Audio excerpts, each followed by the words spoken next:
اور ایک طریقہ ہے اخلاق رذیلہ سے خود کو پاک کرنے کا۔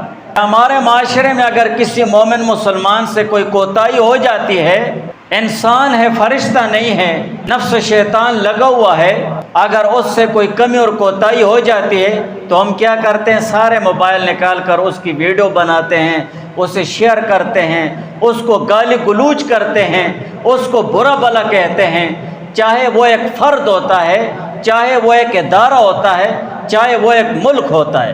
یہ اصلاح کا طریقہ نہیں ہے۔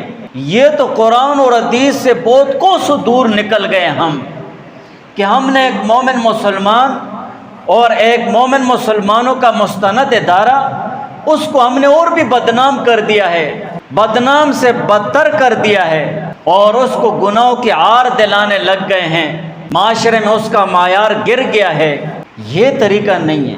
آج ہم نے یہ طریقہ اپنایا ہوا ہے۔ یہ نفس و شیطان کا دھوکہ ہے۔ خود کو کسی مسلمان کے متعلق گناہگار ہونے سے بچاؤ، وہ ادنا سے ادنا مسلمان ہے یا اعلیٰ سے اعلیٰ مسلمان ہے، وہ بہت زیادہ نیک ہے یا وہ بہت زیادہ گناہگار ہے، لیکن اس کے متعلق خود کو گناہوں سے بچاؤ، خود کو اس کے متعلق گناہگار ہونے سے بچاؤ۔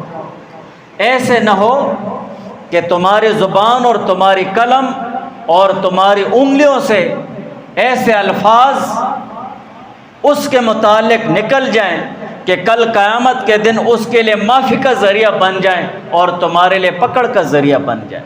اسی وجہ سے اپنے اصلاح، اپنے اہل و عیال اور اپنے معاشرے، اپنے مقتدی، اپنے شاگرد اور اسی طرح اپنے جو رفقا ہیں اور صوفی ہیں، سب کی اصلاح کا ایک ہی طریقہ ہے، قرآن اور حدیث کے مطابق۔